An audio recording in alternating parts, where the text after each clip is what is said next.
La realitat del País Valencià que ens arriba és qui està fent política al País Valencià, la lluita per la defensa de la llengua com a nexe comú i de la nostra cultura compartida a nivell polític. No s'endevina un trencament en el criteri que fa que continuïn considerant que el català és l'enemic, per dir-ho d'alguna manera, de la identitat valenciana, doncs aquí veig poc camí per recórrer. Perquè estàs dient, el País Valencià és un país on es parla català, però a més vota el PP. I aleshores no ho entenen i encara menys. Diuen, els valencians són espanyolistes, no ens estimen i a més voten PP una vegada i una altra encara que siguin uns corruptes. Ostres, tu ja s'ho faran. Si no baixes al País Valencià, si no hi passeges, si no el mires, si no preguntes, doncs l'estereotip sempre és que allà, això, no? Tots són del PP. Veure-ho de pròpia, no? Tu mateix, sense que t'ho expliquin, és el que funciona. Los valencianos, y en eso hablo a título personal, ya estamos pagando en no tener un sistema financiero propio. Pero vamos, esto va a ser peor que Almansa. En Almansa perdimos nuestros fueros y aquí hemos perdido nuestra financiación propia. El sistema financiero valenciano ha desaparecido por completo, es decir, Banco de Valencia en manos de la Caixa, la CAM en manos del Sabadell y Bancaja en manos de Bankia. Y el Banco de Valencia representaba, digamos, la unión de la burguesía valenciana, aquella burguesía de principio de siglo, comercial y algo agrícola, y que empezaba a ser artesana. Y en torno a esa burguesía se desarrolla la economía valenciana del último siglo. Lo que llega a ocurrir es que la sociedad, la burguesía valenciana acaba bajo el poder de una caja de ahorros que estaba dominada políticamente. Y la verdad que ha sido muy duro. Emocionalmente hemos perdido un banco que mi abuelo y mi tío abuelo y parte de la burguesía valenciana pues hizo hace 100 años. Y tenemos culpa. La propia sociedad civil, la burguesía valenciana, los empresarios valencianos y desde luego fundamentalmente la clase política valenciana. Porque mi opinión es que es mejor sociedad civil que política, sin ningún género de dudas. Mucha gente fuera de la Comunidad Valenciana se cuestiona por qué Camps gana esas elecciones, ¿no? Había que preguntarse también por qué Carlos Fabra aguanta 9 años con sus causas judiciales en Castellón y por qué mucha gente de la Comunidad Valenciana ve durante un tiempo a los imputados como algo normal en la lista de un partido político, que es algo insólito. Yo creo que uno de los graves problemas que definen lo que ha ocurrido aquí en los últimos años ha sido la compra de voluntades, la gran cantidad de compra de voluntades que ha habido. Si no hay un motivo económico, yo creo que muchas veces los proyectos políticos fracasan. Por eso yo creo que en las relaciones entre Cataluña y Comunidad Valenciana es tan importante que la economía sea independiente de la política y que en algunos casos vaya al margen o por delante o en paralelo, ¿no? Los empresarios han ayudado mucho para bien, para entrelazar las relaciones y para normalizar las relaciones entre Cataluña y Comunidad Valenciana, que en lo económico se parecen muchísimo. Y en una parte del problema del sistema de financiación también lo tienen. Las relaciones económicas y las relaciones empresariales entre Cataluña y la Comunidad Valenciana han sido, son y serán siempre buenas. Hay 4 comunidades que son contribuyentes netos, es decir, que aportan al Estado más que reciben de él. Y esas 4 comunidades son, una no es del arco mediterráneo, es Madrid, y las otras 3 son Cataluña, Valencia y Les Illes. Y eso es así.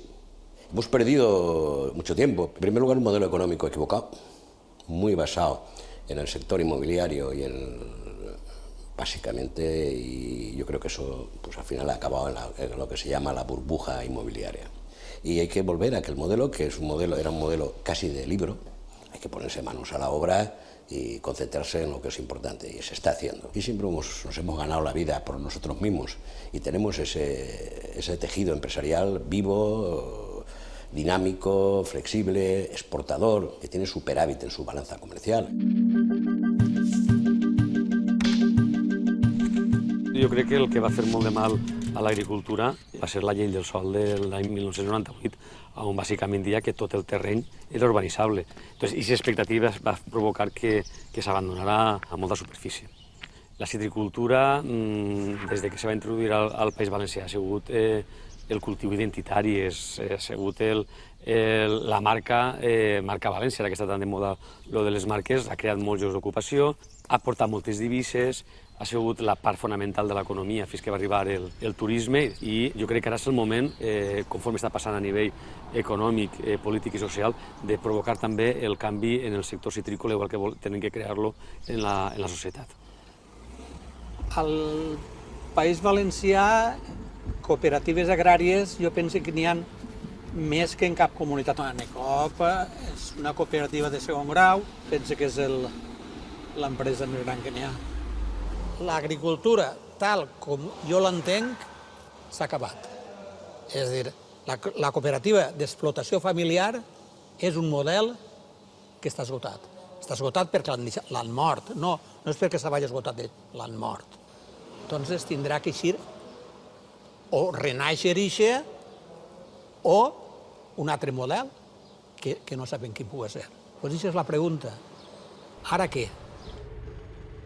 Ens dediquem en estiu sobretot a moure la xufa i els productes que fem derivats de la xufa, i en hivern a fer hortalissa. És bàsicament el que treballem. No anem a buscar producte fora, sinó que el que treballem són en llauradors que estan així a la vora, que coneguem com treballen, que anem a veure els camps, que anem a recollir-los el producte allí a sa casa. Quan començàrem estàvem en ple boom immobiliari, que es deia, no? I en aquell moment tot el món ens deia que estàvem sonats. Semblava que el camí que estàvem prenent nosaltres era de marcians, era una cosa d'estrellatà. S'ha intentat desmantellar l'agricultura, s'ha desmantellat la indústria i tots els ous s'havien ficat en la cistella de la construcció, bàsicament. I això s'ha acabat, i aquest model s'ha acabat. Este país sempre ha sigut un país de xicotets projectes, de xicotetes empreses, de xicotets emprenedors, i aquest era el model que nosaltres volíem seguir. I aquest model d'agricultura a xicoteta escala, molt imbricat en la ciutat i en el consumidor de la ciutat, jo el veig perfectament viable, un model com el que teníem d'agricultura familiar, però adaptat als nous temps. El turisme en aquests moments, en tant generem un nou model econòmic, recuperem la nostra indústria, és l'únic motor al que ens podem agafar per a poder eixir, no? Per a poder eixir d'esta crisi, no? I Benidorm ha de ser element fonamental.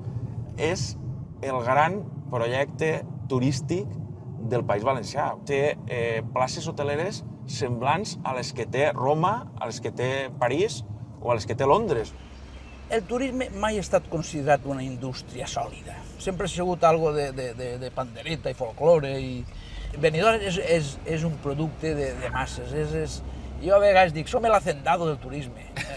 Sí, però és un producte de qualitat, preu, molt assequible, molt bé, junt a la tipologia i la identitat vertical de la ciutat, de ser una ciutat d'edificis en altura, ens ha fet diferent a tot el que era el Mediterrani. A Benidorm som dos platges en una ciutat darrere. Damunt tenien l'illa enmig de les dues bahies, com si s'haguera fet en un programa d'aixòs de Microsoft. I el turisme jo crec que serà una de les pilars d'aquest nou futur, perquè no tenim que perdre de vista que nosaltres som la Florida o la Califòrnia europea, es veiés a Xina, i de fet està funcionant molt bé. La veritat és que és una indústria que en l'època de crisi, 5 o 6 anys que portem de crisi, ha demostrat una resistència excepcional. Tenim una llengua compartida en altres zones, illes, Catalunya, això. Així tenim un poble particular, hi ha que ser realista, tenim un poble molt particular. El turisme per a totes les comunitats catalanoparlants, mallorquins, catalans, és una de la primera indústria, podem dir, dels països catalans. És la primera indústria dels països catalans. No han tingut sort, potser, en les polítiques que ha hagut. Banderes, llengües, tots, els catalans, els valencians i la bandera. Han tingut un centre-dreta que ha mirat massa per a Madrid, més del que hauria, i no ha mirat a fer país, a fer consciència de poble. Pels vells carrers d'Alacant, Madrid de mar i més mar, vendimés venten ramat, Alacant, bandera clara fora d'Alacant. És una manera de pegar-li la volta a la celebració de les fogueres i d'anostrar-les, no? Fan un lip-dap, que és una idea molt festiva per congregar diversos col·lectius d'Alacant que treballen no tant pel valencià, sinó alguns en valencià, que és com a més normal, no? Alacant no és que siga una ciutat castellanitzada, que ho és, vaja, sinó que a més és una ciutat espanyolitzada. El que passa és que des de la incorporació del valencià a l'ensenyament, des de les anomenades línies en valencià, hi ha una certa gent que ja ha pujat en valencià a l'escola, que no vol dir a casa, i que van fent seua una cultura que d'alguna manera se'ls havia amagat i no se'ls havia ensenyat.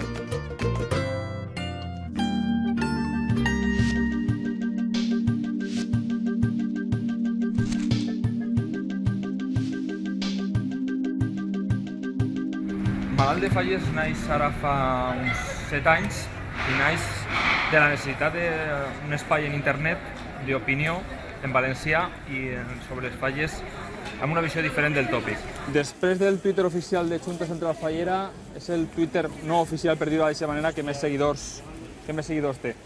I això tot en valencià, cosa que costa no sabeu com. Però a l'entrar noves generacions no tenen aquests prejuïts o aquestes idees preconcebudes i han estudiat valencià normalitzat. Encara que no el parlen, sí que és veritat que escriuen i se preocupen per escriure el valencià que han après en les escoles. En les 2.0, en Twitter, he trobat gent que tenien un missatge, diguem, bel·licista contra les falles i que s'han entrat en aquest món de les falles populars i que han vist que per què no anar-se'n fora, sinó entrar dins de la festa i viure-la des de dins. És una festa valenciana, és una festa nostra, per tant, un valencià que puga tindre una altra visió de la festa és un lloc on pot estar i trobar-se còmode.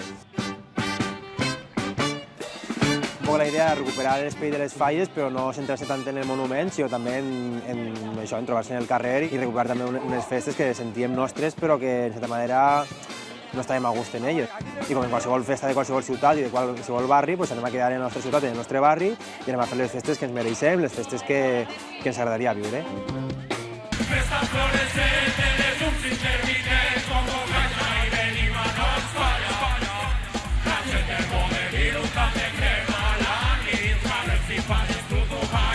El concert d'avui és un concert que des de fa uns anys fa a Escola Valenciana. Feia uns anys que ja n'hi havia música en català en falles, però així concerts grandots i tal, és com la iniciativa més important que n'hi ha. I mola, no? És una forma de normalitzar prou i de visibilitzar també la música en català. I ara ja és quasi una tradició, ja s'ha consolidat i tots els anys que fa i és un èxit sempre. Som fruit de la línia, de l'escola en valencià, i ja hem viscut el valencià com en normalitat. Quan hem hagut de fer música, l'hem fet en la nostra llengua. La veu del teu poble és la veu dels milers de xiquets, xiquetes, pares, mares, docents i ciutadans que s'esforcen a contracorrent per dur endavant un ensenyament de qualitat. No podran res davant un poble unit, alegre i combatiu. Quan veiem, per exemple, la Marina Baixa, una comarca com aquesta, amb les dificultats que hi ha i la quantitat de persones que s'estan manifestant a favor d'un model educatiu concret, hi ha esperança, naturalment, i la prova que hi ha esperança és tota aquesta gent que ens fa costat, pares, mares, xiquets, mestres, tota la comunitat educativa, cada vegada són més les persones que ens fan costat. Jo crec que tot el que s'està fent, d'alguna manera, eixirà algun dia. Això és anar plantant cada dia una llavoreta i la prova, per exemple, la tenim en el que anem a fer avui en l'escola, que és la inauguració d'una pel·lícula que ha sigut capaç d'unir les forces de tota una comunitat educativa. Al principi costa molt posar-la en marxa, perquè no era fàcil que a la ciutat de València volgueren posar-nos i ha anat un poc boca a boca, també, coneguent-se. Hi ha molta gent que coneix la llengua, que coneix el valencià, però no la parla. I això és el repte per a mi en aquest moment, que el valencià plegui a formar part de la vida natural, de la parla natural dels alumnes. El futur jo el trobo que no és un futur sols d'una llengua o de dues, jo trobo que és una paleta de colors en quant a les llengües i el valencià tindrà el seu lloc en elles, sense dubte. La pregunta dels alumnes és per a què? Si al carrer resulta que l'ús social ha baixat moltíssim. És veritat que tenim més percentatge de titulacions de coneixements de valencià, és veritat, però els seus títols aprofiten per a ben poc si l'ús no està. I aquest ús ve donat per donar-li un referent i un suport, diguem, de prestigi a la llengua, una llengua oficial com és, que resulta que és un poquet oficial de manera virtual, perquè la realitat és que no la utilitzen ni els polítics ni tots els mediàtics que tenim arreu de la societat.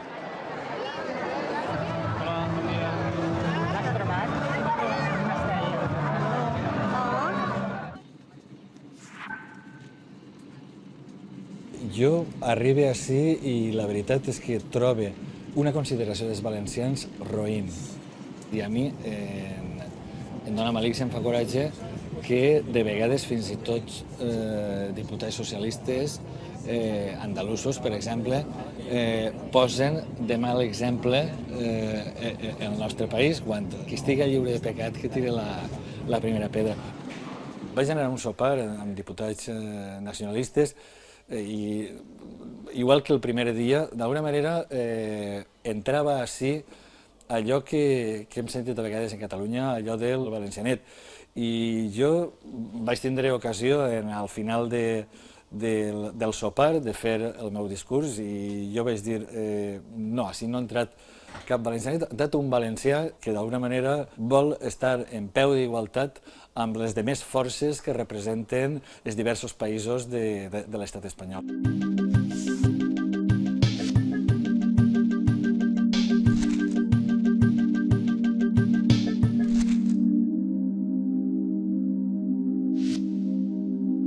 Si València i Catalunya van junts, en aquests moments estan anant junts.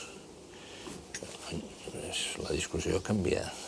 Perquè a Madrid la idea que s'havien fet és que d'alguna manera València s'havia convertit ja en la seva platja, diguem-ne. Sí, només cal veure aquells plantejaments de l'eix de la prosperitat. Sí. Mallorca, València... Sí, exacte, d'allò s'ha saltat pels Madrid, aires. sí, allò ha desaparegut. Qui primer entra en tota aquesta història, és veritat que són els cercles acadèmics, però després immediatament entra els empresaris. Sí, evidentment els empresaris, els que viuen en la vida real, també se donen compte que això també els afectarà d'ells. A València també, d'alguna manera, l'anticatalanisme era una resposta perfecta a qualsevol cosa.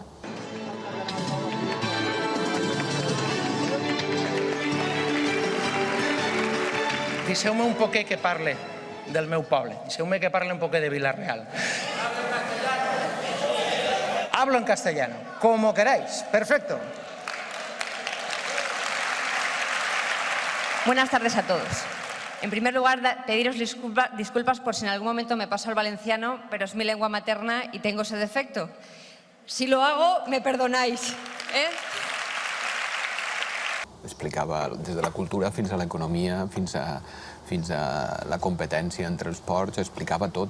L'important era la promoció immobiliària. El món es veia d'una manera. Quan l'important és vendre, sabates a la Xina, es veu d'una altra. O sigui, aquí la qüestió és refredar la idea que l'àrea lingüística és sinònim automàtic d'àrea política. Això hi ha alguna gent que li costa molt entendre-ho, però és que aquesta és la clau. Cada vegada que me retalle un tros de la premsa en el que des de la visió de la llengua castellana hi ha un sentit d'orgull per un nou diccionari de modismos, la incorporació de voces del venezolano, del mexicano, del no sé què, jo només reclame per a la meva llengua el mateix. Sense por. Jo seguiré anomenant-ho valencià i en esta casa editem en valencià, però forma part d'una llengua comuna. Els començaré parlant en llemosí, la llengua amb la qual d'entrada crec que ens entenem, després passaré al castellà. La història nos habla de unas tensiones, de unas incomprensiones, de unas cosas complicadas todavía hoy, pero también está la inteligencia y la capacidad de imaginación. Imaginemos que vamos a una Europa en la que las regiones serán distintas de las que hemos conocido. Lo que pasa es que las regiones, tal como las hemos conocido, no van a desaparecer de un día para otro. Hay elementos materiales y objetivos suficientes para poder imaginar de que el arco mediterráneo es una de esas zonas de Europa. Esta es es una zona que históricamente se ha sustentado sobre la actividad de la pequeña y mediana empresa, el turismo y de una actividad agrícola, digamos, con capacidad de exportación. Si es verdad que no va a haber una actividad similar o equiparable a la construcción que genere empleo masivo, sino que esto será la suma de diversas iniciativas y actividades económicas, esto dibuja un nuevo mapa. El sistema mediterráneo, el arco mediterráneo, esta expresión que utilizaban los geógrafos en la Universidad de Valencia hace 10 años y que ahora ya aparece en la prensa de Madrid. Atención, este es un dato muy positivo. Ya sale en la prensa de Madrid el arco mediterráneo. Y esto quiere decir de que hay cosas que están cambiando. Muchas gracias. El único proyecto que le llamamos ahora es la plataforma logística del sur de Europa. Y eso entra en el corredor, entra todo, intentando que en Madrid lo compre. El centro del mundo está en Madrid y desde allí, como si fuese el rey sol, lanza sus rayos a la periferia. Las comunidades del arco mediterráneo pues somos casi el 50% de la población, somos casi el 50% del PIB, más del 50% de todas las exportaciones. Tenemos los dos puertos más importantes del Mediterráneo occidental, de todo el Mediterráneo occidental, que son el puerto de Valencia y el puerto de Barcelona. Claro, lo que habría que preguntarse es por qué no se había hecho antes. Els empresaris estos que ara tots ho neguen, que han posat diners en l'anticatalanisme, era tot ideològic, emocional, vull dir, autoodi. És que damunt no han tret res. I ara es lamenten d'aquest temps que han perdut. I com s'ha pagat? Doncs s'ha pagat que el corredor mediterrani vindrà en 20 anys de retard. Al matí de Catalunya Ràdio dona la benvinguda aquí a l'estudi a Cristian Segura i a Ferran Torrent. Alberto Fabra aquest cap de setmana reivindicava que sobretot la gent tingués present la Festa Nacional de València. Sí. I que no... Pregunta-li quin dia és, que jo no ni saber-ho. Sí, la va esmentar l'octubre. Ui, quin assessor més bo té un guany. Serà a raó de l'economia i amb motiu dels interessos econòmics dels dos territoris que es vincularan al País Valencià i Catalunya. Quan s'ha normalitzat, per exemple, entre els valencians i els catalans una mica la relació en les classes altes? Quan s'ha vist un interès comú. I quin és aquest interès comú? Per exemple, el corredor mediterrani. Quan jo vaig sentir la primera vegada de les teories del corredor mediterrani i tot això, quan sentia el senyor Josep Vicent Boira o després venia el senyor Enric Juliana i fent aquestes teories de que ens oblidarem de tot l'altre perquè havien de començar per ell o fins i tot havien de començar i em posaven nerviós. Després m'ho vaig replantejar i vaig dir, però sí que ja em sembla bé, perquè és normal que els senyors de Benidorm, si tenen una idea del que ha de ser el turisme, estiguen en contacte amb els senyors de Lloret. ¿Ves más peligro en mirar hacia Madrid que en mirar hacia Barcelona? Los hechos lo demuestran, es decir, Barcelona habrá hablado mucho y habrá dicho, nos habrá enviado los tanques a invadirnos, todo eso que hemos ido hablando, pero la hora de la verdad es que IFEMA está en Madrid y no en Barcelona, y la que se ha chupado todas las ferias nuestras ha sido IFEMA i no la Fèria de Barcelona. Hi ha coses fonamentals, com és el corredor del Mediterrani, que ha sigut sacrificat en part no només per la política centralista de Madrid, sinó també per la falta d'entesa entre el govern català i el govern valencià. Que el govern català, Catalunya perd, però els valencians també en perdem, i molt més, perquè estem més lluny d'Europa que no està Catalunya. Alguna premsa de Madrid han acunyat el terme madriterrani, amb la idea que fa temps acarissen, que és tenir València com a platja de Madrid. I, efectivament, s'ha fet molt pràctic i molt ràpid arribar de València a Madrid. Al matí ha fet una conferència a Madrid i en una hora i mitja arribarà a València per fer-ne una altra. L'economista Germà Bel reconeix la comoditat de viatjar en l'AVE, però que al País Valencià no resol els problemes reals. És una veu més de les que reclamen que el govern prioritzi l'eixida de les mercaderies des de l'àrea mediterrània cap a Europa. La prioritat de l'AVE radial de passatgers, que resol molt poca cosa, si alguna, de productivitat del País Valencià, ha postergat el desenvolupament del corredor de mercaderies i la connexió amb els grans ports del País Valencià. Primer que cap, el de València, també en segon lloc el de Castelló.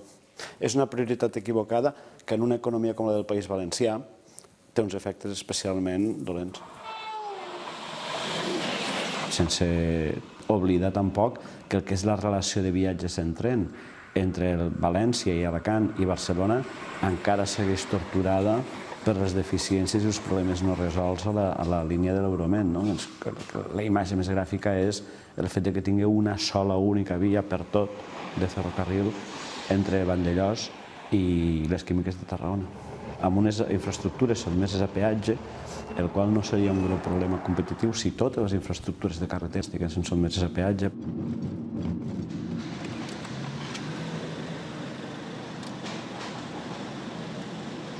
Jo vinc a Barcelona molt sovint. Entonces el que faig és visitar els meus clients, quedar en el comercial.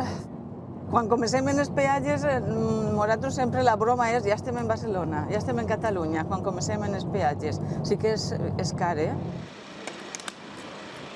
El principal client de Catalunya és el País Valencià i del País Valencià, Catalunya. Empar i José María, emprenedors de la Pobla del Duc, venen la majoria dels seus matalassos a Catalunya. En qüestió de negocis no hi ha malfiances. Les relacions econòmiques són naturals i inevitables. De alguna forma para otro tipo de colchón, porque el vuestro ya... Quan penses tu en eixir al mercat, penses eixir a un lloc que no te siga molt agressiu. Entonces, per afinitat, perquè parlem igual i perquè més o menys som molt mediterranis, no? Entonces ja vindre així tots és com estar en casa. Quina diferència n'hi ha? Una miqueta més amunt, més avall, és el mateix. Que la tendencia natural es ir a Madrid, ir al resto de... Y Barcelona cuesta por eso, por ese impedimento que muchas veces te encuentras por el hecho de costes más altos, incluso a la hora del transporte aquí nos cuesta más, mandar aquí que mandar a Madrid. El mercat econòmic ho és més si té una llengua compartida. O sigui, és més sòlid, està més soldat si hi ha una llengua compartida, si hi ha més coneixement mutu, si hi ha més intercanvis d'estudiants, si hi ha projectes de recerca compartits, si hi ha companyies teatrals circulant pel territori, si podem veure les mateixes pel·lícules, si fem coproduccions de cinema, si fem programes de televisió de vegades compartits en cadena, coses d'aquestes. Jo crec que nosaltres som la generació que intenta assolir la normalitat, ser valencians de manera normal. I la normalitat per a mi significa acostar-se a la realitat.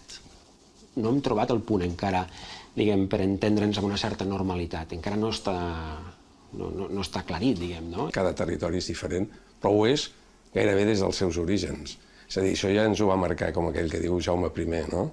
Ens va fer diferents políticament i així hem evolucionat històricament.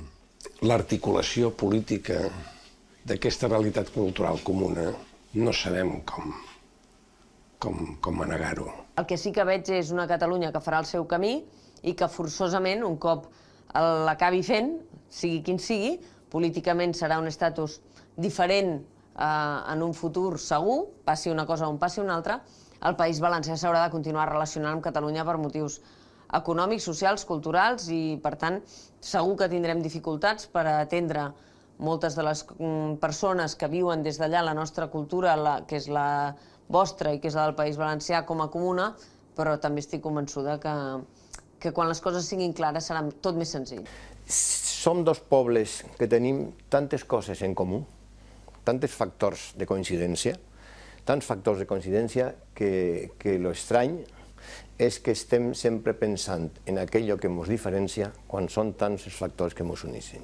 La relació ha de ser d'igual a igual. Si no, no funciona. Tancar TV3 pràcticament per mi ha sigut deixar de veure TV3, encara que també estic en internet. Alguna pregunta més extra? No van a fer que deixem de veure-ho, nosaltres, almenys. Però la gent una miqueta més gran, que ja no veu tant així, ahí sí que em puteja més. Resulta que veuran al Polonia y se enterarán de que a este le regalaban trajes. Rita tampoco hace falta, ¿eh? Tranquilo, hombre, si no se enteran de res. Podem dir lo que mos rote, que los valencians no s'enteren. Els recordo que els valencians poden veure això, si volen, a través del YouTube. Vaig a veure si es pot prohibir el YouTube a València. Y yo voy a pedir que hagan una falla del Toni Soler.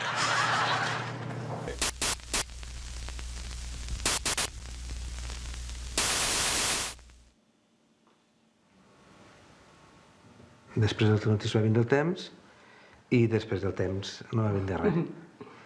O sigui, estàvem sopant i de sobte la televisió no es va apagar, es va fer tota negra, va eixir la senyal de no hi senyal i ens vam quedar les 4 mirant-nos.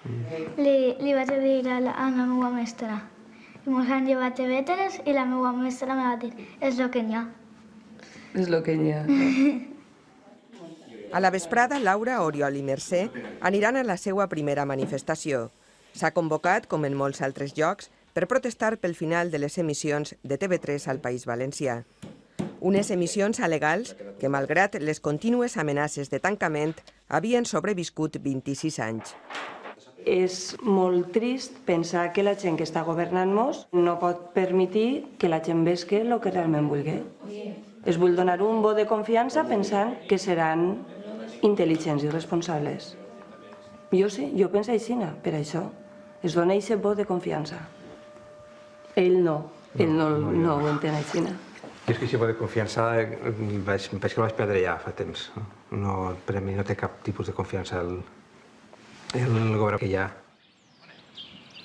Darrere del final de les emissions hi ha les multes imposades a l'associació propietària dels repetidors, Acció Cultural del País Valencià. Després d'una batalla legal que fa anys que dura, una modificació legislativa ha permès al govern de Francisco Camps ofegar econòmicament l'associació i forçar-la a deixar de remetre el senyal. Feia anys que les emissions ja no arribaven al sud. Al nord, en canvi, formava part de moltes llars. Quan va començar sí que fora un poc més, no hi ha elitista, les persones que veien TV3, però sí hi ha més en cercles més nacionalistes, però en el temps aquest ventall de gent que veia TV3 se va anar fent gran, se va anar obrint i ara hi ha gent de tot tipus.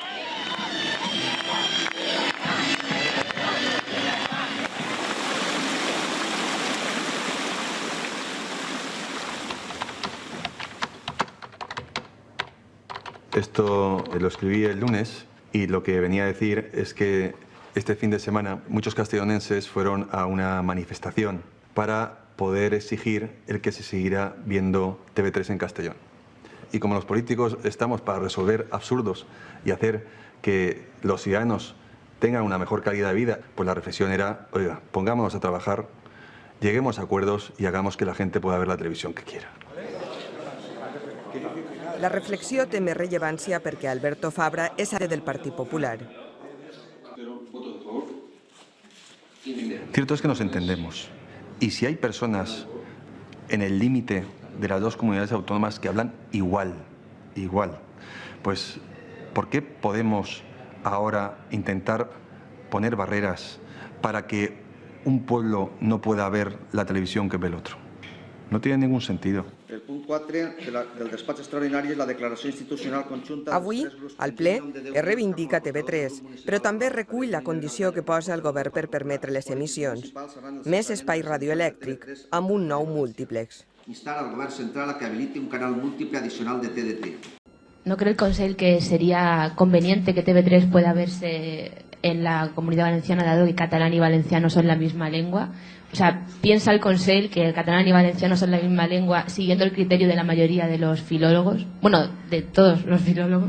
Vamos a ver, desde luego no entendemos que catalán y valenciano sean la misma lengua. No vamos a entrar ahora en una disquisición filológica respecto a ello porque creo que no es el momento, pero no entendemos que es la misma lengua. Entendemos que nuestro Estatuto de Autonomía reconoce que nuestra lengua es el valenciano. Consellera, vostè parla valencià? Jo entenc el valencià, lo parlo un poquet, però la llengua d'expressió habitual és el castellà. Mi llengua d'expressió habitual és el castellà.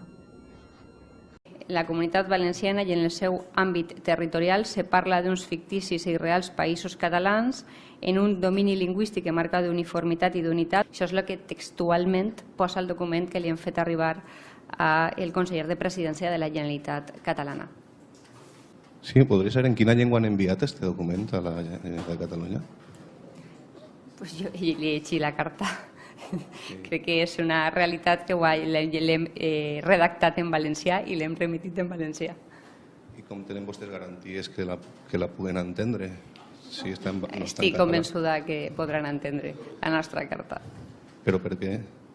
Si és una altra llengua, per què la podran entendre?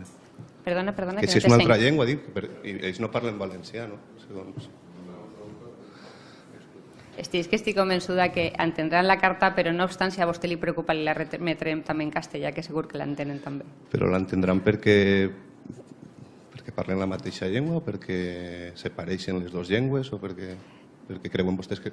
perquè pressuposen que han d'entendre-la? Mire, jo crec que així no estem per entrar en un debat filològic. Jo li he dit que hem remès una carta a nivell institucional, que el govern valencià ha remès una carta a nivell institucional al govern català.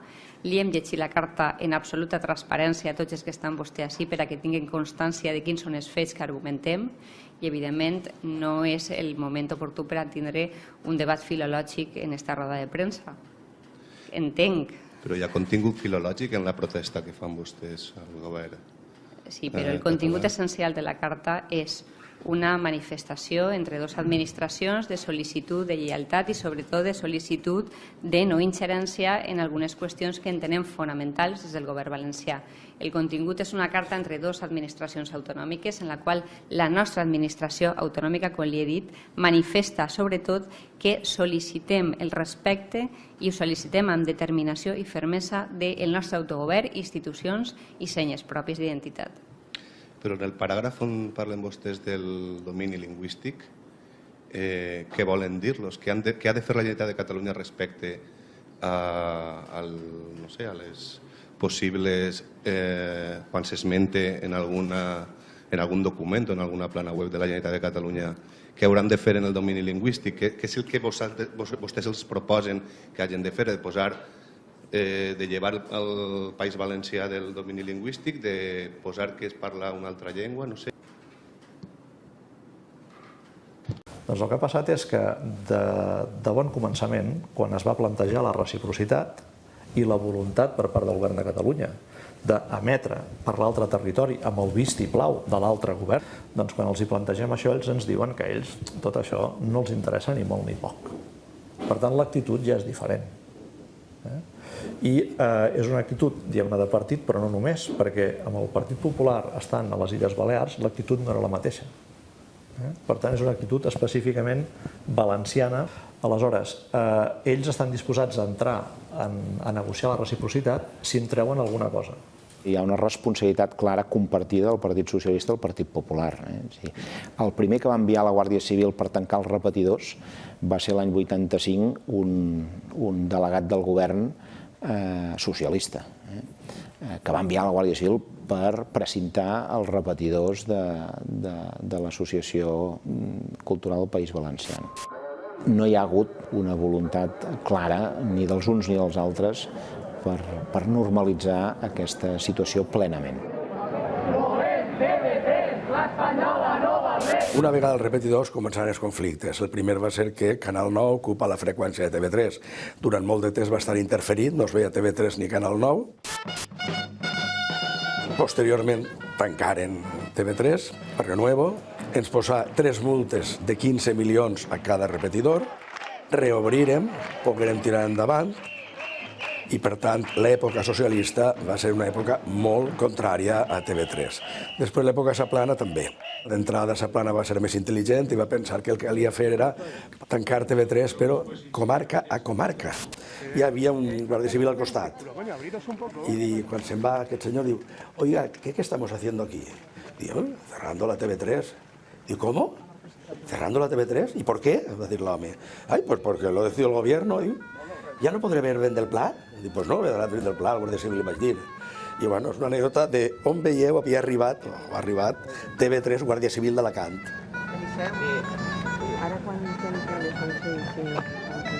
I va haver una subversió a tal nivell que el dia següent teníem tot el País Valencià amb tota la Corporació Catalana de Ràdio i Televisió.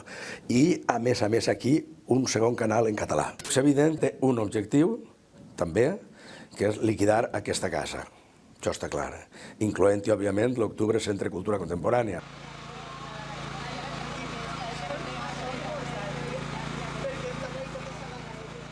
El 60% dels estudiants de Medicina de la Universitat Rovira i Virgili són valencians.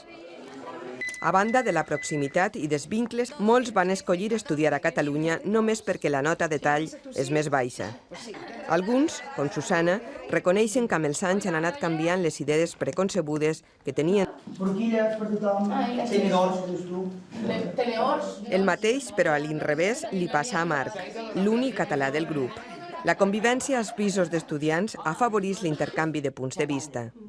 Yo, por ejemplo, vosotros no us atreu de TV3 para mirarla. Pero ¿sabes qué pasa? Que yo lo que creo es que en mi casa, por ejemplo, no se ve, pero porque quizás lo que ha dicho Susana, que se centra mucho y en el tema de Cataluña, que como que se mira mucho el ombligo. Entonces, claro, allí nosotros no nos sentimos muy representados o conforme la situación o conforme los programas que se plantean. Y claro, yo en mi casa, por ejemplo, esos programas no los vemos, pero porque realmente no nos influyen o no sé, preferimos ver otra serie de cosas. Llevas 6 años estudiando aquí y no te influye lo que pasa en Cataluña. Hombre, ahora realmente sí, pero estamos hablando de en casa lo que se ve. Pues a casa meva miràvem l'APM per supost. I si ho havíem de veure dos vegades a la setmana, ho miràvem 2 vegades a la setmana. Que la gent vol TV3, però la gent no està tan en contra de Catalunya com tot el món se pensa. I com a Catalunya se pensa que a València estem en contra. Jo crec que igual estan més en contra, perquè jo, això sí que depèn d'on vagis, perquè igual en Castelló menys, però en València jo crec que més. Fins que no vaig arribar aquí, realment no te'n vas adonar compte que no era que t'odia. Era al revés. Que era al revés, vull dir que s'estava venent una imatge que realment no és així. No, però jo crec que va ser arribar així en primer i els catalans comprendre coses nostres i nosaltres comprendre coses d'ells. Tots hem canviat la idea que teníem de l'altre. Sí. Perquè tots ens pensàvem, buah, els valencians, jo era el primer que deia, els valencians, segur que no n'hi ha cap que parli en valencià, segur que tots parlen en castellà i que són superexigents. I no. A mi el que me dona la impressió és que quan estic en València no pare de defendre a Catalunya i vinc així a Catalunya i estic defendent València. És que en València que no és tan aixina, que és completament diferent i n'hi ha com un bulo raro. És que mira, moltes vegades tu, per exemple, mires les notícies a València i tu mires Canal 9, per exemple, i cada vegada que estàs mirant el que se parla de Catalunya, què és? Els catalans que ens volen fer el transvasament del riu Ebre, els catalans que volen fer tal. I clar, evidentment la gent el que acaba pensant és tenint aquesta idea de la gent de Catalunya. És que jo crec que el problema és com li dius, perquè pareix que dir català és com si solament fora de Catalunya, però ja t'he dit, jo ja crec que és un problema de nom i de que molts valencians realment no han anat allí a veure que realment teníem molt la idea de que així érem d'una manera i després anem allí i canvien completament i diuen és que realment no és així. Entre els valencians hem de parlar entre nosaltres. Hem de parlar i hem de prendre cerveses i hem de fer-nos paelles i hem de parlar, perquè moltes vegades, com deia en un debat en les províncies una persona molt representativa de l'altre món, del món, diríem, més anticatalanista, va arribar a concloure, això sí, fora de micròfon, és que pot ser tot és producte d'un gran malentès. Jo em vaig quedar de pedra. I on està aquest malentès? Parlem-ne. A veure, aquí hi ha una qüestió. El govern català té l'obligació de cuidar de tota l'àrea catalana, per una banda. Per altra banda, si al segle XV, i perdoneu la història, no haguérem estat els valencians i la gent de les Balears, Catalunya seria pobríssima. No tindrien ni Ausiàs Marc, ni tindrien Martorell, ni tindrien Llull. Que pensen això? En aquell moment nosaltres tiràvem del carro. Jo tinc el convenciment que com que la força del que ens uneix valencians i catalans és molt superior a allò que ens pot separar, acabarà caient com una poma madura.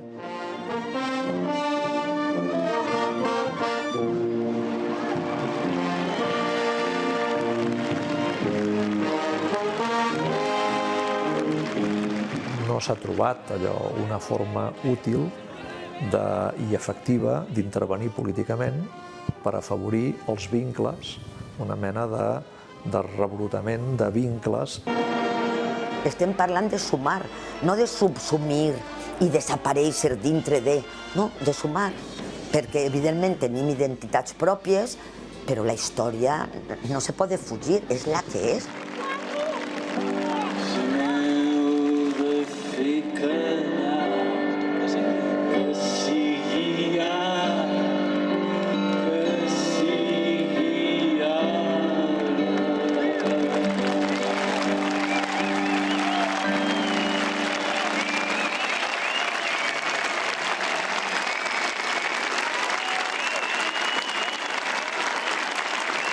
El que faltaria seria creure més en nosaltres.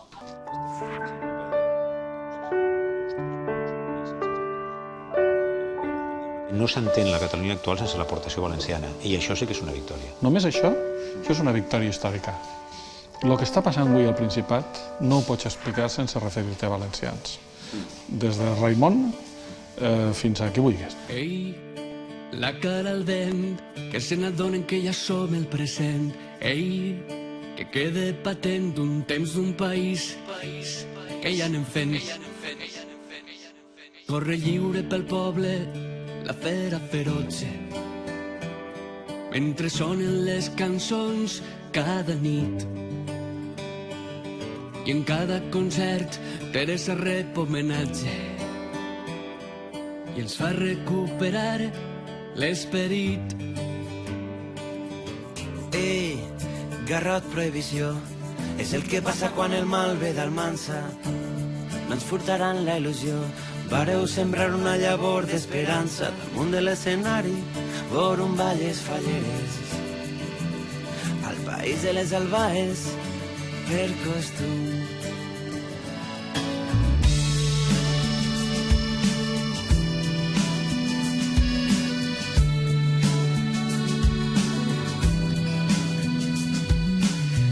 Va com va i entre la confusió, silenci, censura, la televisió. Avui cantarem la vida d'un poble que no vol morir. Vull donar-te les gràcies perquè tu em fas sentir-me viu. Gràcies a tu que em cantaves furtiu, gràcies a tu que em donaves caliu, gràcies a tu que em cantaves furtiu.